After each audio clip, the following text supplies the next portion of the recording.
pretty good.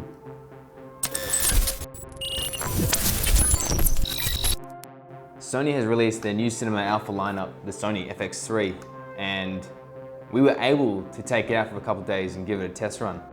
We were given this camera from our friends at Camera Electronics in Perth, and we thought, what's something special we could do with this camera? It's a cinema camera. It's from the Sony Venice, the FX9, the FX6. What can something that looks a bit like the A7S III, what can that do in a cinema setting? So, we made a short film.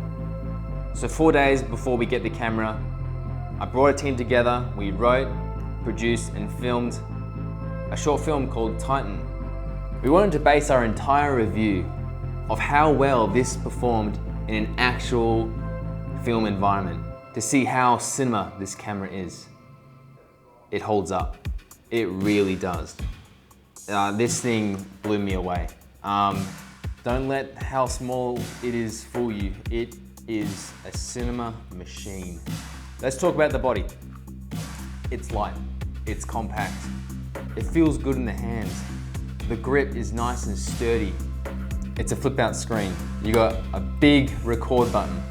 When you hit record, like the other cinema alpha lines, you got a big red light that shines that tells you, hey, you're recording, dummy. The side flaps, thank you, Sony. You just flick it open and it stays open. It doesn't flap around, it doesn't annoy you. You just open it, put it in. Batteries, it takes the MPF Z100s, same as the Sony A7S III. These last quite a long time. I was really impressed. I thought maybe we might be interchanging these every hour, but we were only interchanging these like, I think every 3 hours, which was awesome. We had this on all the time, moving it from tripods to gimbals, and it just held up. It doesn't shoot that much data. I think after a 10-hour shoot, we filmed around 50 gigabytes of data. It does not shoot RAW, unfortunately, but it does shoot S-Log3, which can be expected, and the image quality is awesome, especially because it's full frame. It's full frame. It shoots 4K, 100 frames per second. We don't really have any of the specs, so this is just what we can find from the menu system. It shoots 10-bit 422, which is awesome. The picture quality, the cinetone, the colors, there's just something about it that just screams cinema, and I love it. I love this camera. On set, what really impressed us was the autofocus abilities. Obviously, autofocus isn't new. It's in the FX6, but seeing it in the FX3, it was just awesome. Knowing you can do cinematic shots with sweeping movements and not have to worry about being out of focus, it just means you can create way more stunning images with this camera. And I think that's what's really good about this camera, is that it frees you up to be absolutely creative.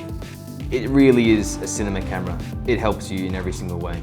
It doesn't hinder you, like some other cameras, where things get in the way, you replace batteries, you put other things on it to make it better. But this is good as it is. You don't need anything else to build on top of it. All we did was we put this on a Steadicam, 35mm lens, and that was it. No matte box, no cage, no V-Lock batteries, no rods.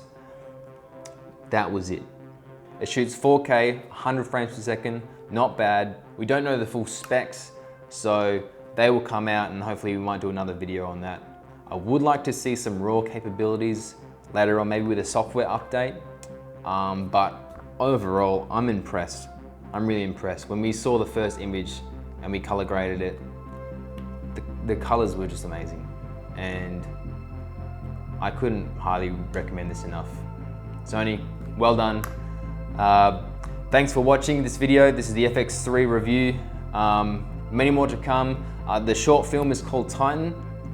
So that's the FX3 so far of what we know with the demo version. Please comment what you liked or disliked about the camera. I'd really love to learn more about this camera. I've only had it for 24 hours. So please leave a like, a comment, and thanks for watching.